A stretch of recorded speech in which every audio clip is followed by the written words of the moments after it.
Welcome back, everyone, to the next episode of the Keep It Open podcast. I'm Aaron. And I'm Mitchell. And today, we are talking about the Metaverse.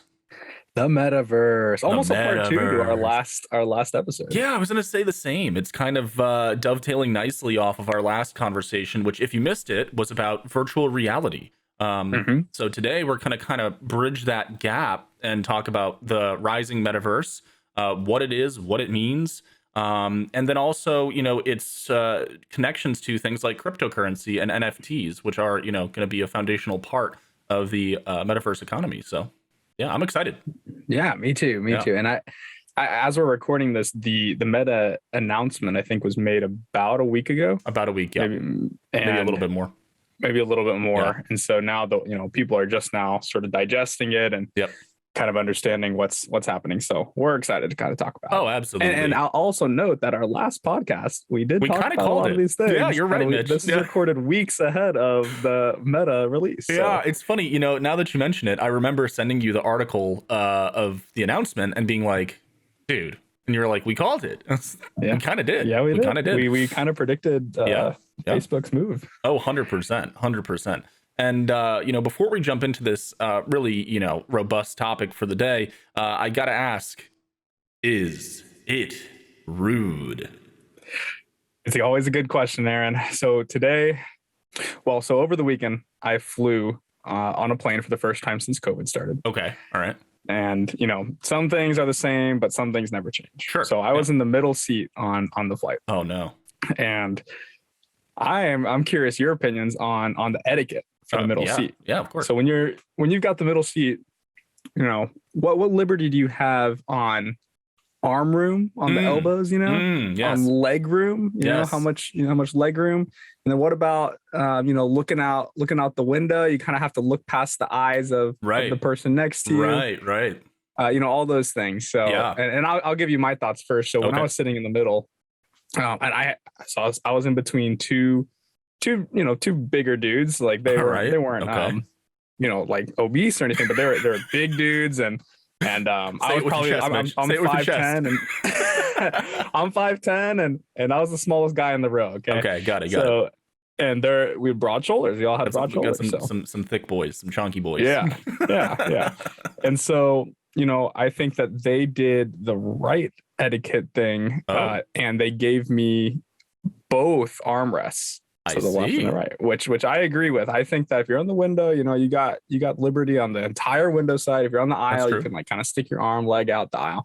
But the middle, you're kind of stuck. And so they gave me both. I didn't use both the whole time, but they gave me both armrests, which is very nice. I found myself looking out the window, and I had to cross the guy's gaze, the guy's eye contact. Yes, a little bit weird, but I like looking out the window a lot. Yeah, so hey, I did that. And then for leg room, we were probably all a little uncomfortable just because we probably got wide sitting stances. And, we need the leg room. Wide, we had a lot of thigh touching, a lot of accidental knee bumping here and there. But it was.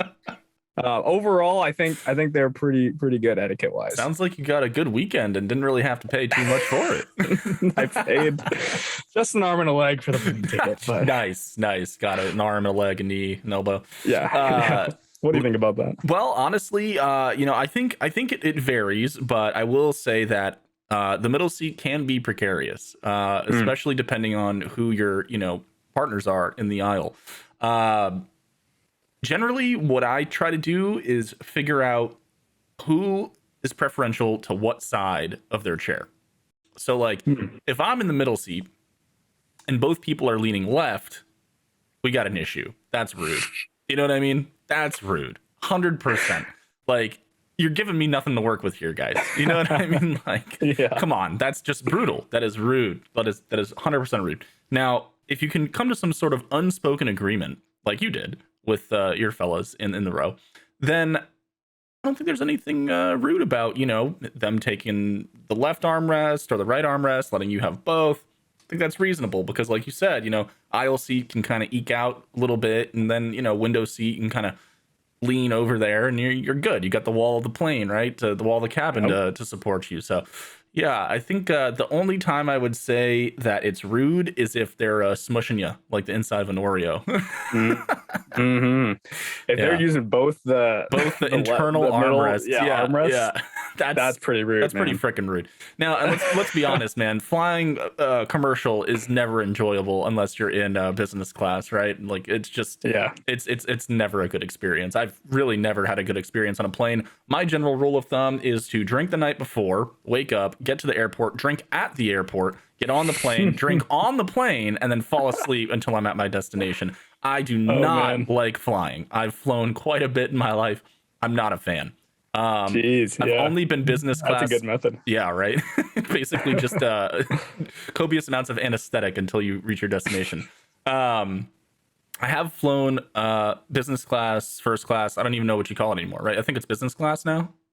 Yeah. I think that's the Yeah. term. Sometimes I think there's a business and then A another first class beyond first that, class, depending on right? But the size of the plane, right? mm-hmm, Generally, mm-hmm. most planes these days, it's just a business class, right? The Right, front, right. like, couple rows are separated. Yeah, maybe 5 Yeah. rows. Right, right. Yeah.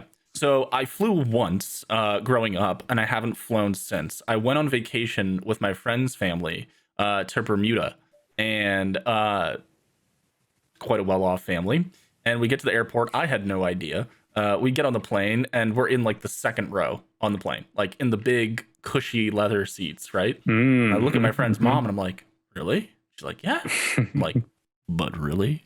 It's like, Yeah. "Yeah." Someone gonna boot us out of I it? was like, "Are we stealing? Like, is this like a movie theater kind of if they don't show up deal? Yeah. Like, you know what I mean? Yeah. Like, what's going on here?" Yeah, I'll tell you, that was one flight. Obviously, I was like, I don't know, 16, so like I wasn't drinking, Mhm. but that was one flight that I would not want to sleep through because that is just it's comfortable. It's nice. You got leg room, you got arm room. They bring Yeah, you nice. like, you know, hot towels and stuff, and like, I mean, Wow, really? it's a whole different experience. I mean, this was years ago, I've never so flown it, but maybe yeah, maybe yeah. it's changed, but yeah, no, it's actually a decent experience. The one thing I haven't done yet though is fly private, and I really want to do that at least once before the end Like of a my private days. jet or something? Yeah, I haven't gone private yet. Yeah. Well, I still need. I have yet to fly business class, so I'm one maybe step ahead of you, maybe man. one day. We gotta fix this. Yeah, I need to get some wealthier friends, maybe. Yeah, maybe. Me too. Yeah, we just gotta find some of these cryptocurrency investors and NFT you know, collectors. That's what we gotta get into, man. Yeah. But yeah, so But, moving on, the metaverse, right? yep. I'm thinking I'm just going to give a brief little overview to any of our listeners or viewers that aren't fully familiar with what it is. I think most of us by now, if we spend a lot of time on the internet and are kind of dialed into, you know, the technological advancement of our time is video games, right? And so the first step in the metaverse, obviously, is game realities, game universes. So a VR chat, other VR games, or even just like we talked about in the last podcast, MMOs, even though it's 2-dimensional, it's still a universe. And many gamers and people that, you know, invest their time in these universes will agree. It is a thriving economy and a community and a social space. And, you know, there is a class system. And I'm not talking about whether you're a demon hunter or a paladin, you know, in terms of like accomplishment, money, you know, renown, status. It is, there is a structure to these things. And so basically, you know, it's the metaverse isn't just a combination of game universes. It's actually a combination of virtual reality, augmented reality, and physical reality. And the word meta actually comes from Greek, meaning beyond. So metaverse, beyond universe, right? And that's kind of the equal and opposite to the multiverse, which is, you know, something that's being discussed and studied and even in fiction talked about and stuff like that within our own reality. So that's a high level overview of the metaverse.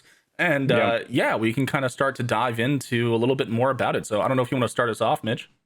Yeah, you know, so what you mentioned there with, you know, starting with video games, what I learned from, I think the keynote, and then some, I watched some videos about people analyzing the keynote. Yeah. I didn't know that this space was so thriving before with video games. There are, you know, other companies with billions of dollars invested in this. Yep.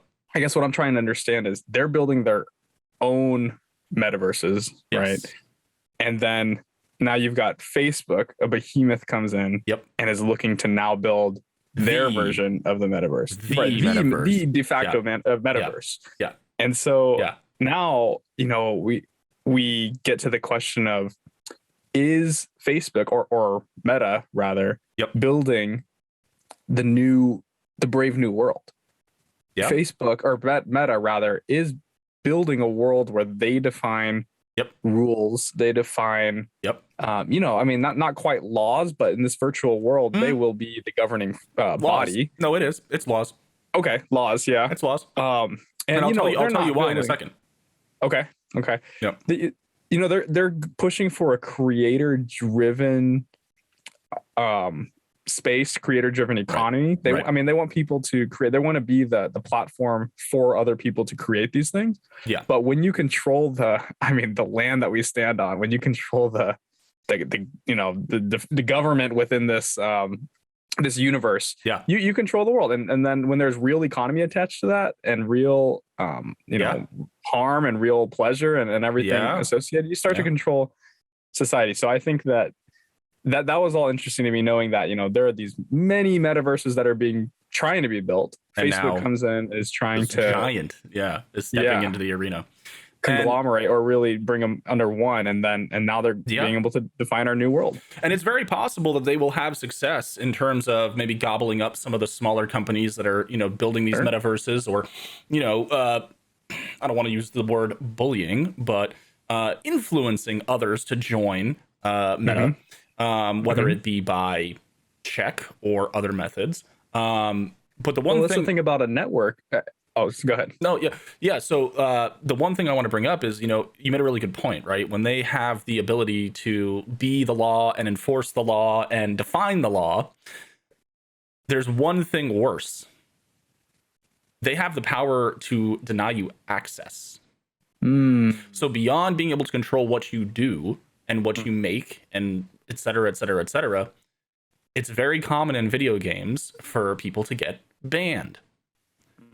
If that ties back to the real world in a true setting, like you said, with connections to real money and real power or happiness or sadness or whatever it is, when this metaverse hits that point of critical mass and it's no longer just a fun alternate reality to live in, but it actually affects your real life, they could remove your access, therefore nullifying your time, your successes, your wealth within that universe, the metaverse. All of it can just be snapped up and say, you don't own this anymore. This is ours now. Have you heard of the idea of a social currency? Or like a we're assigned a social status or a social number or ranking, right? Yes. It's super present with this kind of thing, where definitely you in this kind of world you would build a status, right? You might even have relationships here, and it's all tied to your avatar, your profile, your bank account, right? And then this is the great equalizer, where they could then pull the plug on you and deprive you of all that status that you've built up, maybe even real money, maybe even if you're married in the metaverse and they pull the plug and you don't have, what happens to that relationship? What happens? Right? And then, denying access is so. There's a lot of things that need really to go into this, right? A lot of thought that needs to go into this, and a lot of protections for the users, because I can tell you right now, like for example, across multiple video games that I play, I have probably over the years thousands of dollars in video games. And not just in the purchase of the game, right? Not just the purchase to play, but the purchase of skins, for example, Valorant, CSGO. You get gun skins, and they release them every couple of weeks. And, sometimes they're not my taste, and sometimes they are. And I will spend $70 or $100 for 7 to 8 weapon skins. Right. And those are now tied to my account. I have access. I own those digital items that bring me joy and happiness, right? When I log into my account and I can look through all my skins, okay, I'm not feeling this one today. Let me switch up to this one. Yeah, that feels good. I'm ready to play now. So they provide, something more than just, ooh, that's pretty, right? Like, it's also a collector thing, like League of Legends. people play skin roulette, which is, I won't go into the details, but League of Legends has a very intricate purchasing system, and unlocking all of the different heroes or, legends, whatever you want to call them. I'm going to get some hate for not calling them the right thing, but whatever. Unlocking all of them and getting the, really rare skins, the expensive skins. Like, I know my roommate has probably $5,000 worth of stuff in League of Legends. Whoa, jeez. Over the last 10 years. Yeah. Wow. So in the moment, it's not like a massive investment. He's not taking $5,000 and throwing it at the game in one sitting. It's a collective investment of not just money, but of time. Now, he might have $5,000 in that game, but I can guarantee you he's probably got about 10,000 hours. So, I think what we're going to see is those two things start to meet. I think we're going to start to see the amount of time spent in a game is going to start to be equal to your earnings.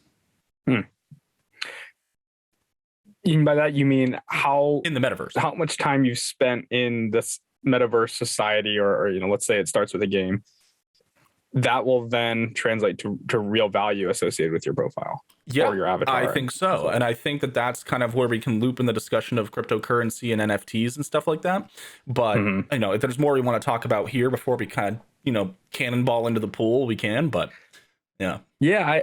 Still on this topic, when I was watching the keynote by Mark Zuckerberg, and I was watching a summary video, actually, everything he mentions, he paints it in a great light. Like, oh my God, we're going to have so many jobs for people. This is the new, you're going to be able to connect people around the world. Listen to me, I am Zuckerbot. Dude, okay, can we talk about how in that video also he's an android? Like a robot. Yeah, he's an android. Is he? Yeah.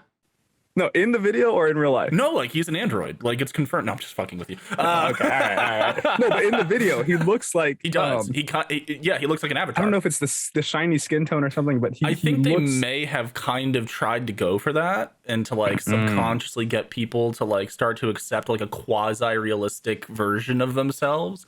Or maybe it was a projection of him. I actually haven't dug that deep, but yes, I do agree with you that there was it just looked off, right? Yeah, an uncanny valley. Like, is that human?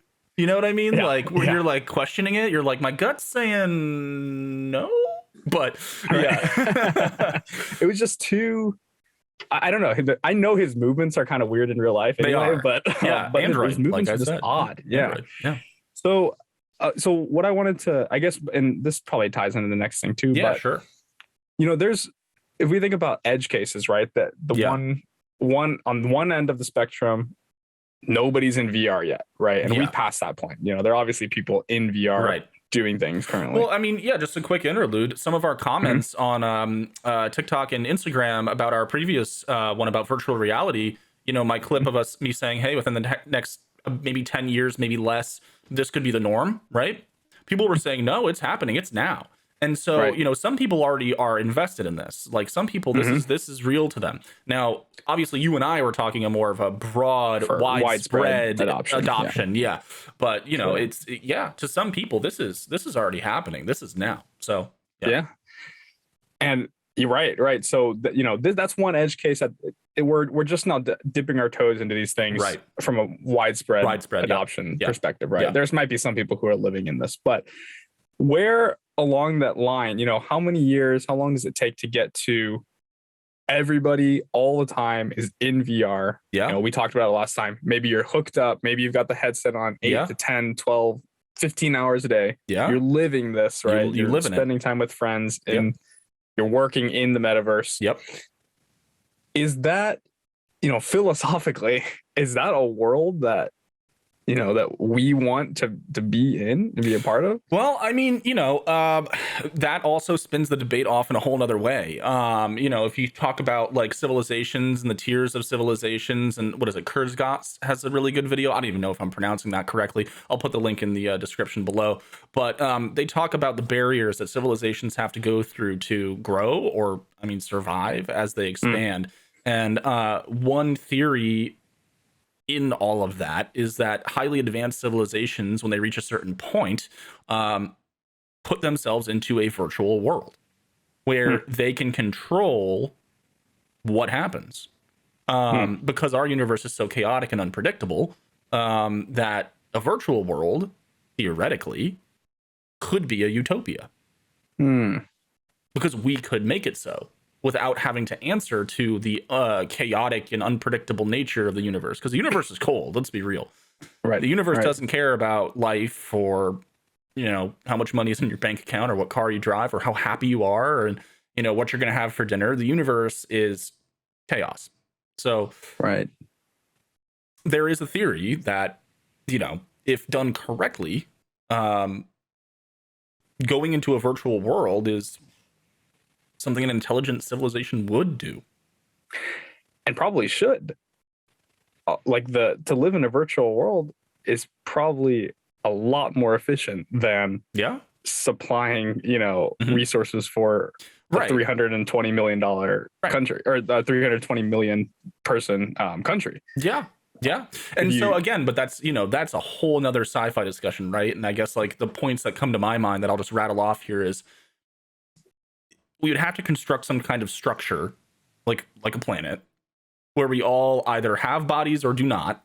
Our consciousness is either uploaded or stored, whether, like I said, we're still in our bodies and we're cryogenically frozen and connected, or our consciousnesses have evolved to a point where we are bodiless. Or again, I'm going out there, man, but, you know, again, like, to fully integrate an entire civilization into a virtual world, you have to say goodbye to the real world.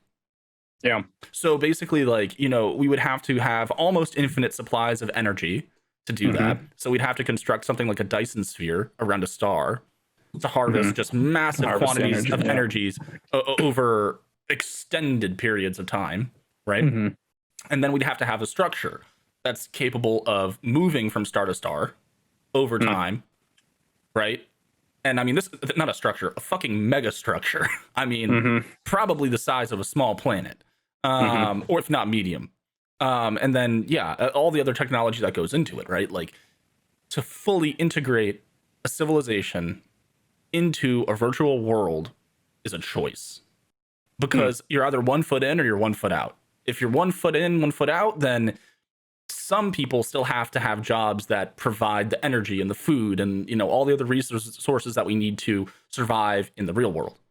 Right. So this is a little bit, that idea is a little bit new to me, to be honest. But where I see that going, from what you mentioned, is a society like the United States moving toward, you know, a metaverse virtual society. And then farming out this need for technology, food, etc., to other nations, poor countries. Right. And we create value and money off of digital things, and then we pay them for right, and we pay them, that is, you know, real currency, dude. Because I mean, the civilizations on this planet are getting further and further apart. You know, that's just rapidly.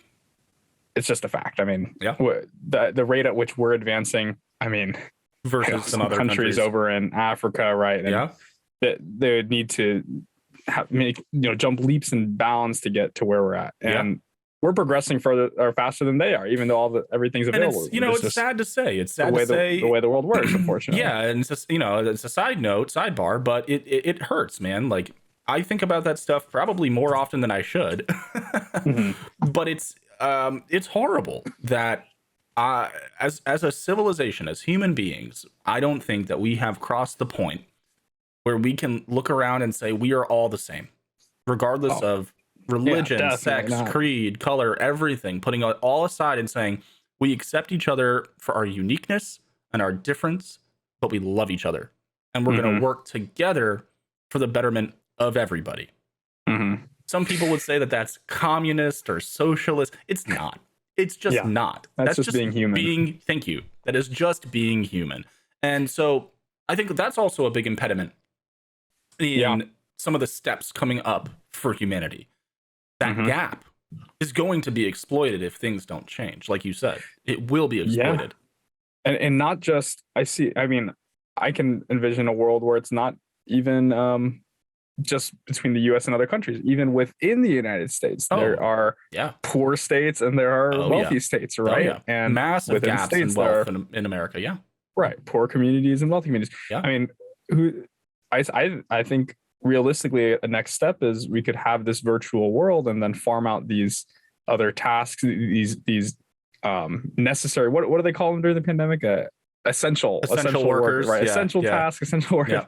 I mean, it's all, Yeah. that was just a marketing scheme to get people to keep working. But farm those out to poor communities within the United States and provide, I mean, under the guise of providing them work while providing the necessary things to keep this other society running. Right. A society of comfort and joy and living dreams and experiencing a reality beyond this one. I mean, so the metaverse can have pros and cons, right? And we're kind of juggling a little bit back and forth between those right now, but at a high level, it would be fun.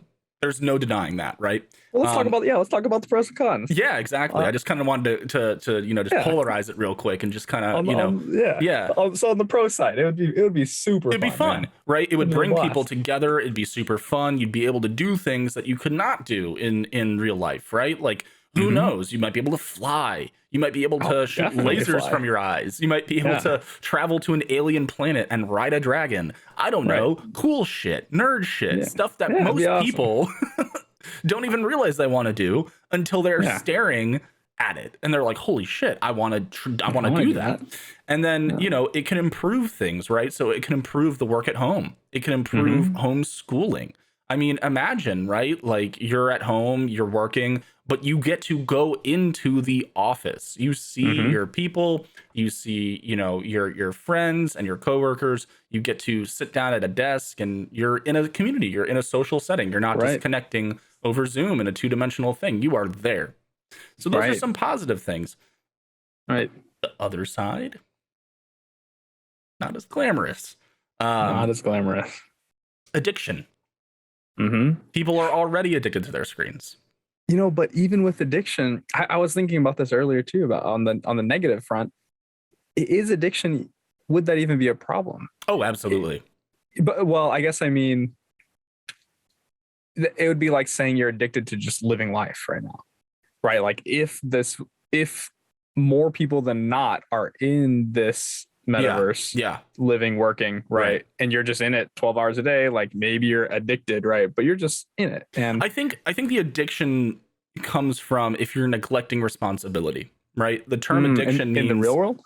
Yeah, perhaps, or maybe even in that world, in the metaverse. Yeah, okay. Maybe it's gone far enough where you can have. Maybe it's gone far enough, right? Let's say that you have a job in the metaverse that actually pays your bills, right? But you're too busy on planet Drogor fighting raid bosses, and I didn't show up to work today.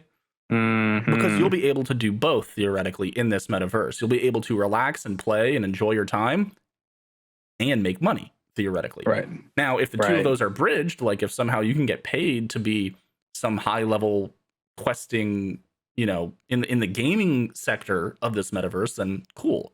But if you have some kind of quote unquote corporate job in the metaverse or something along those lines, you still have to show up. So if you become addicted to one part of the metaverse and you're shirking your responsibilities in another, then I would say that is a con for sure. One of the other big cons that I was thinking about, which we already kind of touched on, was that this world is a created world.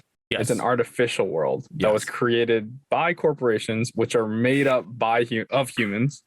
And so at the end of the day, there are humans making decisions on how and things operate in the world. And those humans have biases, and those humans have their own interests. And it's naive to think that any organization or group of people can have like an unbiased way of building or creating this world. It's kind of like what we touched on in the virtual reality episode, where we were discussing how who created the world. Is it open to the user, or are you playing within someone's sandbox? Someone else's rules, and they're in control ultimately. So again, that's a huge component. And not to mention, people love to exploit in games or digital environments. People love to break the rules at risk of getting banned. But there's ways around that, depending on the universe. Mm. So yeah, people, that could also be a huge con. Let's say that you're doing real well in the universe, and then someone finds a way to hack you or trick you or scam you, whatever. And then all of a sudden, you're down bad in the metaverse. And then by the transient property in the real world. So these are all things that definitely have to be considered. Also, separation from nature. Loss of time, right? Like, you put on your headset and then you take it off, like you said, 12 hours later, and you're like, oh shit, where'd my day go? Yeah. And that's kind of plays into addiction a little bit too. It's like, you're devoted, that nature piece too is interesting. It's been studied, right, that humans need some level of nature exposure to the outside world. And, sunlight. Sunlight.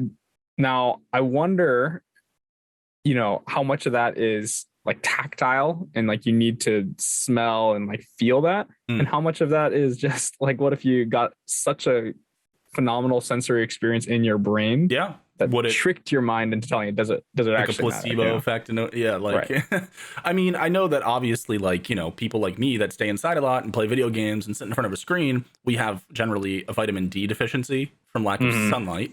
But a lot of that stuff, you can make that up with vitamins. You can take supplements. So, but there is it's kind of a meme phrase in the gaming community, but when you've been playing for a really long time and you're either just exhausted or you're tilted, which means that you're like raging because things aren't going your way or whatever, people will say like, man, you need to go touch some grass. You know what I mean? Like, which means get the fuck away from your computer, go do something else, go outside, go get something to eat, like literally go step outside and breathe some fresh air. I don't know. Just stop playing the fucking game for a minute. Right. And so, that's definitely a thing. And so I think that with all things, a balance is important. But I do, to your point, cannot answer whether or not it would be enough. Like stepping out into the sunlight on a beach in the virtual world, would that be enough for your brain to process and say, okay, I got my touching grass moment. I can go back to being clear-headed and feeling good. I don't know. And then there's also the question of overstimulation. That's what I was gonna bring up. When you talking about the beach just now made me think of on the flip side, right? Is the real experience ever going to be enough after you've been stimulated in such a way? The imperfections of the real world will pale in comparison. Right. Sand up the pants, like that sucks at the beach, You can just turn off a setting. No sand, no sand. I don't want to feel the sand. I hate sand. People are like, let's go to the beach. I'm like, have fun.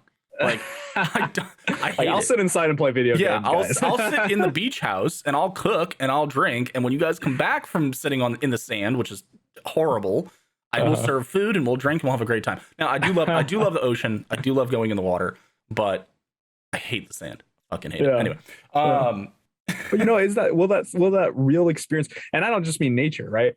Yeah, I was thinking about relationships. Yeah. Like sexual things. With just food. Like you'll be able, like, if you can trick your brain into thinking these things, do you lose the ability to enjoy those things in real life? And I think you don't need to be a fully integrated society to have that problem. That problem can exist not at all. Pretty soon. That would exist pretty soon. Again, like, now we're definitely getting into the next step of the tech, right? So right now we've only got the two senses. We've got sight and hearing, right? We've only got 2 of the 5. And so we still have a few big ones that need to be pioneered before I think we're at risk of any of that. But that'll come quick and it'll come hard. Oh, come hard. Coomers. Any Coomers in the chat? Yeah. But no, it's going to I was just making a little joke there. But yeah, the sexual part of things is going to come fast. Like it's going to hit the virtual world probably as soon as it can. The consumption of pornography and all that stuff is huge in our world today. The internet is full of it. What is it? If I'm not misquoting, Rule 34, is that correct? Is it Rule 34? I don't know what that is. Yes. So Rule 34 of the internet is that if it exists, there will be porn. And that is an internet thing. And so again, like I 100% agree that overstimulation is going to be a massive pitfall of the metaverse. It already is. It already is, right? Which, I mean, with not just the pornography subject, but everything. I mean, every Instagram, every YouTube thing that we're can I interest you in something all the time? Yeah, we're already Bo Burnham. Yeah, the Bo Burnham, right? We're already overstimulated. They're talking about the incredibly thin like coating or latex that goes around your skin and can vibrate and can apply pressure and just I mean that's a few years away, right? Which is really scary, but and then you get taste and then you get smell and then you're in the Matrix. And then you're in the Matrix. And then you're in the Matrix. I mean, it's not far from it, man. It's not. It's really not. Yeah. Which is, and then that's another philosophical question of: is it better to just be in the Matrix? Right. Some would say yes. Red pill, blue pill. Maybe I think the more realistic thing, as you put forth, is the hybrid. I think that before we go, full tilt into this brave new world of the metaverse with all 5 senses and ready and rearing to go, is we're going to get kind of a half in, half out scenario where maybe for some people like you and me, maybe we go in at night for a few hours, or we hop in on the weekend for a concert or whatever. We plug in for a couple drinks with the buddies or something like that, and because Jimmy lives in California and Mike lives in New York and Sarah lives in Japan and we all want to hang out, so the best way to do it, the metaverse.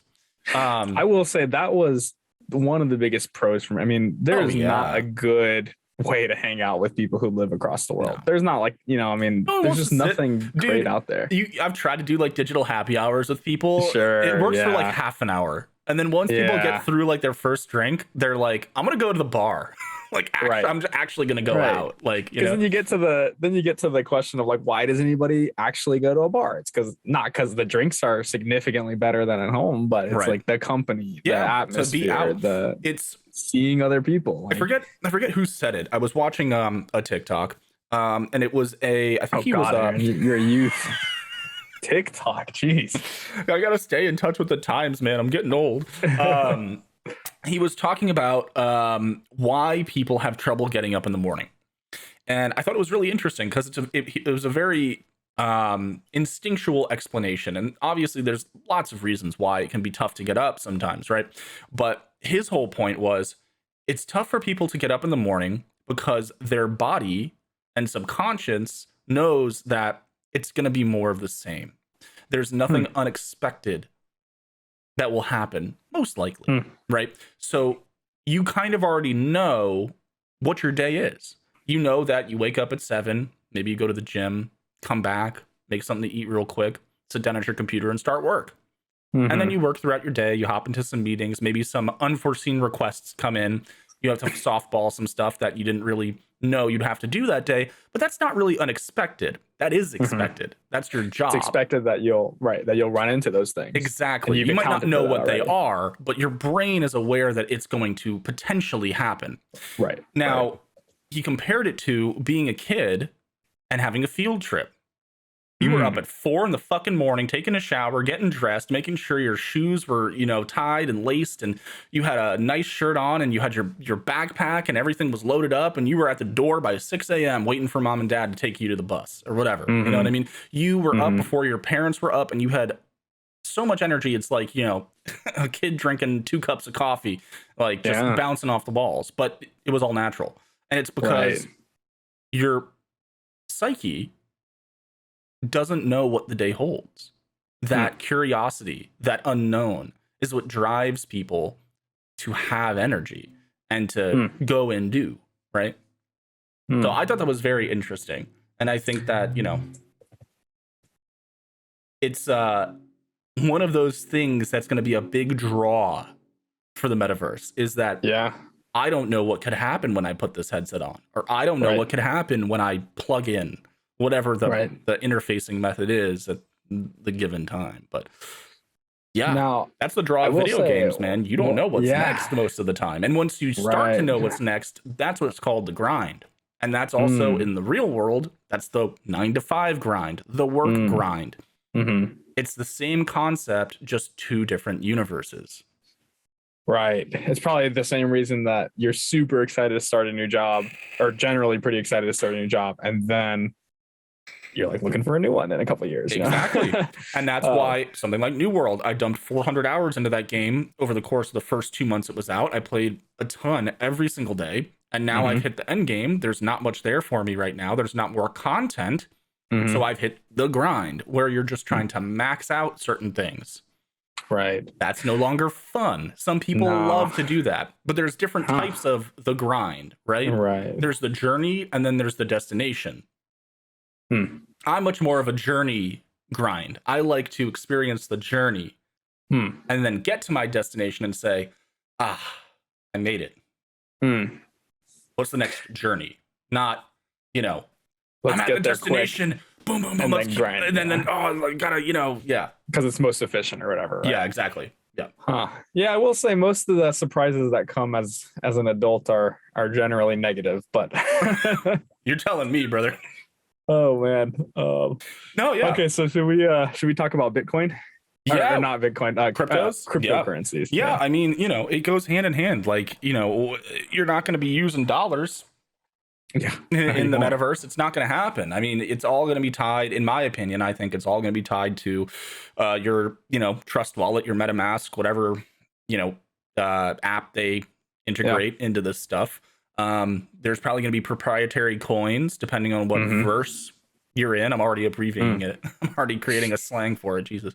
To go back to the time and value coinciding, a lot of games incentivize players to log in by providing daily bonuses or weekly login bonuses.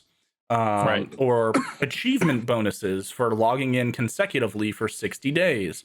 So, for example, Final Fantasy 14, if you're subscribed for 60 days, so you've paid 2 months of subscription, and I think you have to log in. No, you don't have to log in.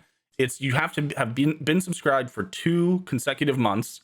You get cosmetics, you get an outfit, and then you get another one at 90 days, and then you get another one up to, there's a cap, it doesn't keep going infinitely, but for your first like X amount of months consecutively playing the game, they reward you for paying for it. And then I used to play tons of mobile games like that, and I was addicted, dude. Oh, mobile games are the worst for that. Yeah. What is it? Mobile games are the worst. Restaurant Story. Have you heard of that game? Do you remember Restaurant Story? Dude, I was a Restaurant Story fiend. What is that? I mean, you basically you run a restaurant, you can make foods, and you have to put the food into the like the oven or the microwave or whatever, and there's real world time associated with it. 15 minutes to bake a cake. Oh my god, this is the biggest gotcha game. I'm looking at screenshots. Oh yeah, this is many years ago. But it's funny how something like that or whatever. Yeah, right? It's funny how something like that will get you.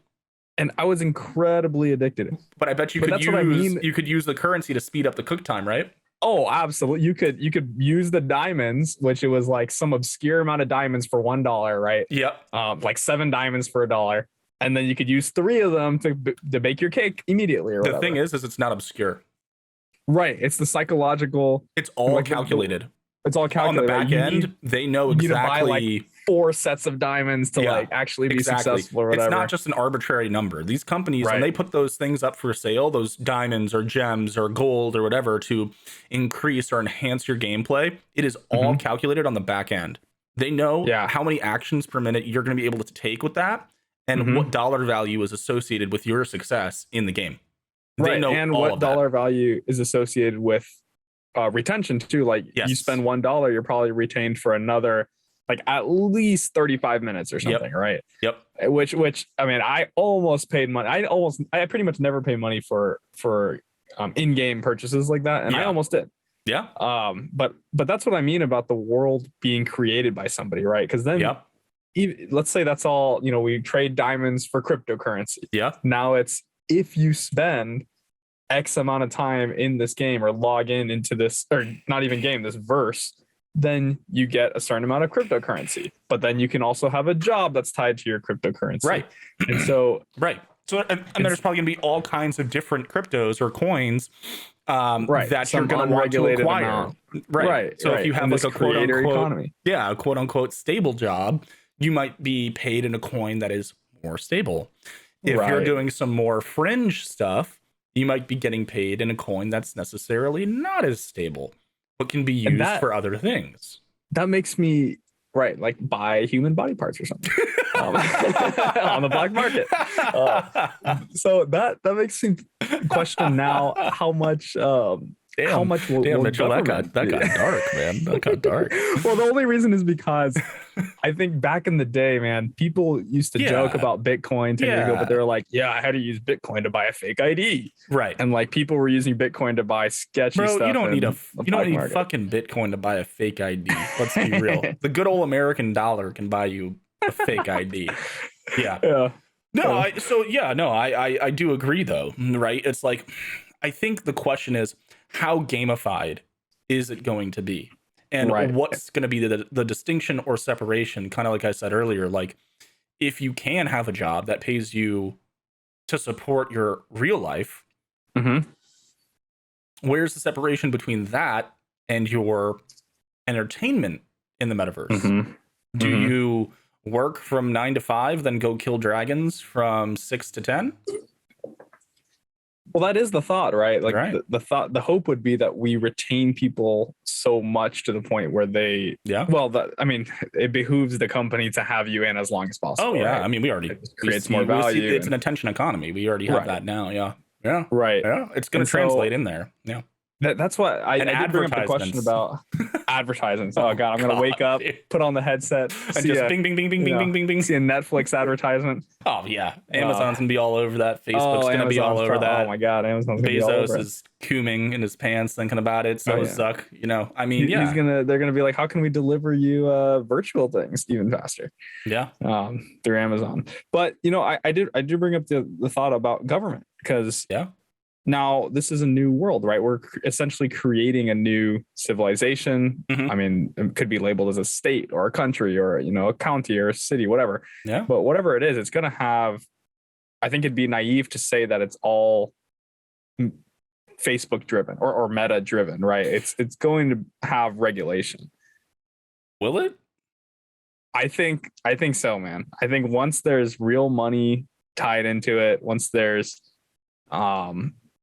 it hits a critical mass where the government starts to realize that many of their supporters. But it's virtual, right? So like I think you're right to an extent, but I do think that the majority of the control is going to be in the hands of the developer. I really do. Because I do think majority, so much territory to cover. Like I do think majority. But wouldn't you say even now with something like social media, right? Almost all the power is in the hand of the developers. But as we've seen, government has tried to encroach on that more and more year, right? Right. With censorship and monopolization and other things like that. I think as that stuff starts to encroach in the metaverse too, with those same, I mean, people are greedy. Their companies they're going to repeat the same things that happen in the real world, right? Of course. And so you'll try to monopolize the metaverse. Probably you'll try to make sure as many people as possible are on your platform specifically. And when that happens, when it hits critical mass and you got maybe 200 million people in the United States on it, then I think, that government gets involved. Yeah, I do think that's reason for the government to start to step in. And I mean, especially government already wants to regulate cryptos, right? Cryptocurrency. They're trying. And they're get their trying. share of it. It's not going to happen though, because I was going to say in response to this, like this whole movement also it ties in right with DeFi, like decentralized finance. Like it ties into this movement of decentralization as a whole, disconnecting for the government, not letting the powers that be control your financial standing or your upward mobility or the choices that you make, because a lot of the things that we take as concrete fact or givens in our life really aren't. A lot of things are kind of spoon fed to us from a young age of this is how the world works, and this is how you do this, and this is how you do that, and this is just the way it is. And it's not true. This world, just like a virtual one, was built by people who put rules in place and said, this is how the game is played. At a high level, it's the same thing. No, I mean, that's true. Yeah. I mean, this world was created. I mean, it was. And the rules were written, and the people that created it reap the benefits. For sure. Yeah. That is very true. I just still think that government's always looking to get their... No, they're going to get their beak wet. They're going to get their beak wet. I will say... Yeah, no, 100%. That, I mean, if they're... I mean, the metaverse brings up a great opportunity to be a target for hacking. I guess 100%. So I guess my question is, what role do you think the government would really play? In something like I think then we're getting into philosophical argument of what role does government play at all? Some would say the government just needs to keep us safe and have some bare bones laws within the country. The rest is So others would say that government is responsible for the well-being of everybody to every extent in their lives. Totally philosophical difference. I think my opinion and real quick is, in terms of something like this, I think the government needs to be there to protect the users and keep the owners in check and make sure that we are not being taken advantage of in a way that is, criminal. And then also protect us against, like you said, hackers or some type of malicious intent within the metaverse. Now, obviously, the owner of the verse will also try to do that. But once you go beyond the game or the verse, then perhaps the government should have some type of control for protection and remedying. But in my opinion, in the verse, I don't think they should have much control. I mean, it'd be really freaking weird if you're in a fantasy world, flying around, questing and leveling up and gathering loot, and you go to a town and you're walking around and there's like government agents like in avatars like patrolling the streets, being like, you can't peddle your goods here. Dragon eggs can only be sold in Varrock. And you're like, what the fuck, man? Like, I want to sell my dragon eggs wherever I want, you bitch. Like, so like, well, it brings up a good question. You know what I mean? Like, are they going to regulate trade within? It's just, it could go so freaking deep. I think it brings up a good point about, can you do illegal things in the metaverse? Like, I mean, killing a dragon is one thing. That seems. I mean, there's probably no law about that, right? That's totally probably part of the thing. Yeah. But could you rob somebody via hacking or something with no consequences? No. So I think that would be. Is that regulated by the government? So I think the governing party. I think that would be regulated by the governing party. I think the verse would be in charge of trying to prevent and control that, because right now, hacking is a big problem, and exploiting in video games is a big problem. But there's a difference, right? So exploiting is finding a weak point in the game's code that'll allow you to profit in one way or another, whether that's fast leveling, because, for example, in New World, they had some oversights in their code, and there were certain areas around the map where enemies would just spawn on top of each other based on proximity of players. So let me give you an example. There's one called Boar's Home. Pretty self-explanatory. Lots of boars. You would go there alone. There'd be like 5 boars. You'd kill the boars. Bye-bye boars. They'll come back in like 20 minutes, 30 minutes. But if 30 people are there, it's just an infinite spawn of boars, because the game is basing its spawn rate off of how many people are in the vicinity. So what people were doing is like 30, 40 people would just go to this spot and just kill boars and level up super freaking fast. Experience. Exactly. And you can also skin them for skinning XP, which is a whole a subset, a subclass. But again, farm it for XP. So that's that's an exploit, right? It's not malicious. It's a gain to the user that the creator didn't intend. And that's a bannable offense. People started getting banned for doing stuff like that, because it's not the way the game was intended to be played, and it's very obvious that that's not how it's supposed to be. People knew what they were doing, right? cheating is different. Cheating is you've either gone into the code or found a way to get past a firewall or whatever it is, the anti-cheat system, and you are speed hacking, damage hacking, invulnerability, flying when you're not supposed to be able to fly, whatever it is. And then in that sense, you are putting yourself above and beyond the capability of the other players, making you, unbeatable, right? And you reap rewards from it that way if the game is set for it. So my example here would be Escape from Tarkov. It's a very realistic military simulator. When you go into a map, you bring gear with you. The goal is to loot and kill and then take stuff out.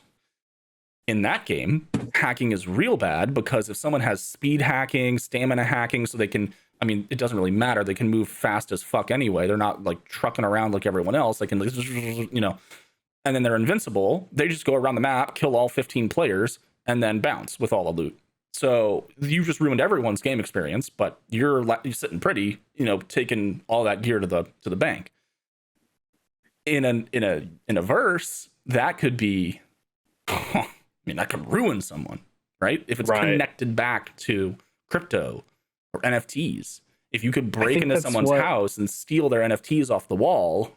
Yeah, and so with an institution like Meta creating this brave new world that we'll all be a part of, they have the ability to, like we said earlier, restrict access, strip you of your financial the financial rewards that you've got, and strip you of your social status, take away your life basically. And so I think that's where I was getting at earlier with the government interaction. I see. Saying that I actually think we need protection not only from external, like let's say Russian or Chinese hackers or something, but the owners, but also the owners, to say like how much power do they have over your life in the metaverse, your social status, your monetary value.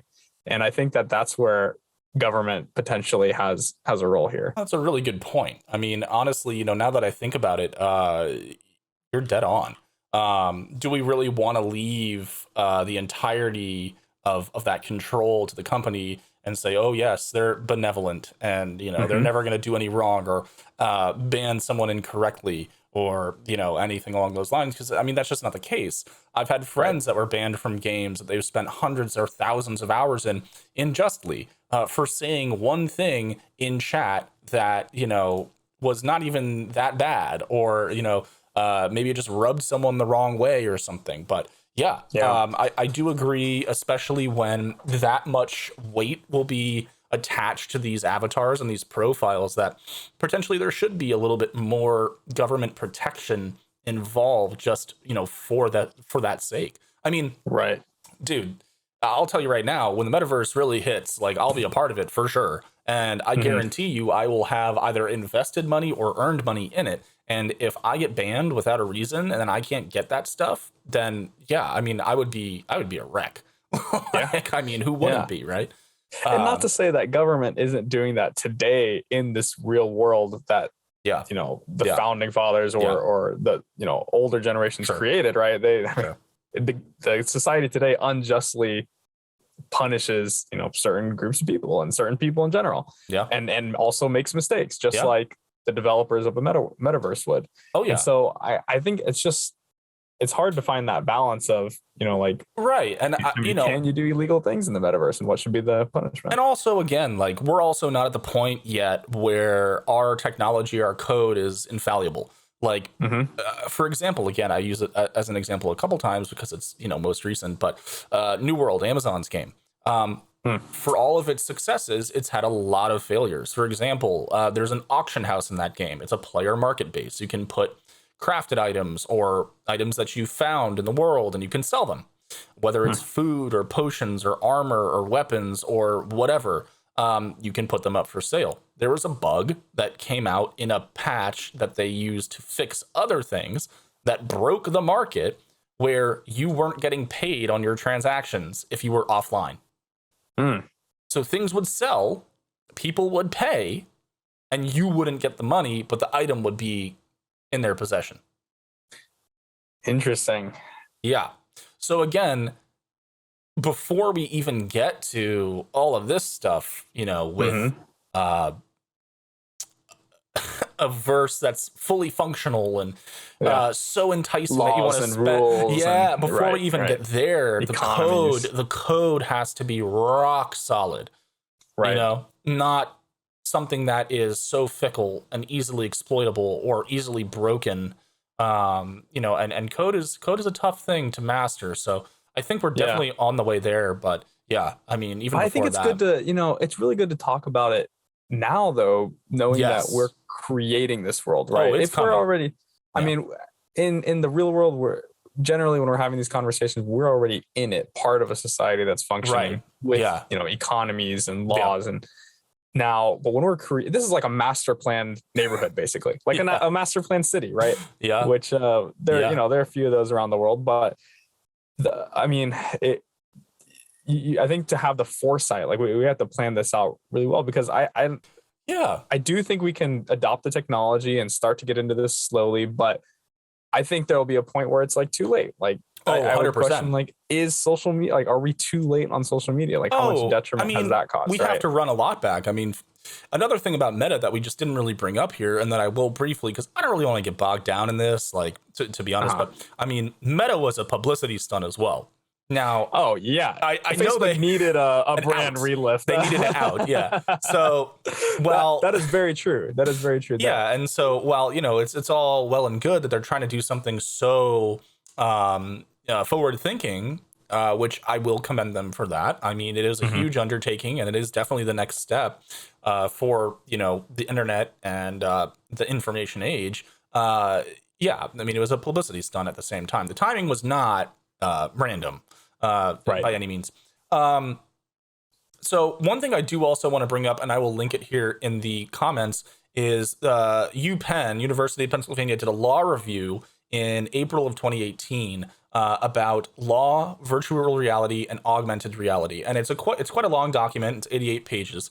But I've read through some of it, and it's very interesting, some of the things that they brought up. So without going into too much detail, some of the other pitfalls that I think we have to be aware of, especially with augmented reality over virtual or the metaverse, but could potentially also still play into things, is, for example, Pokemon Go. In certain areas of the world, radioactive sites are still a thing. Pokemon were spawning in radioactive sites. And people who did not realize, for one reason or another, were going into these radioactive hazardous sites to catch augmented reality Pokemon. Hey, they probably were pretty good Pokemon, though. They must have been at least like 3-star, 4-star. I mean, that's probably legendary. Dude, I'm trying to defend my gym, you know, like I need to get, So no, that's a good point. I mean, but what about private property too? Exactly. Private property. Yep. Exactly. Yeah. That's another thing that's brought up. And so I guess my point here is, in virtual reality, in the metaverse, that similar kind of thing can happen. Even though you're not physically in a place, servers are a thing. And countries have different laws when it comes to the internet. China, for example, has very radically different use of access and use cases of the internet than America does. So in a metaverse, if you're interacting from someone in China, or interacting with someone that's living in China, and you go to their residence, are you technically crossing state bounds?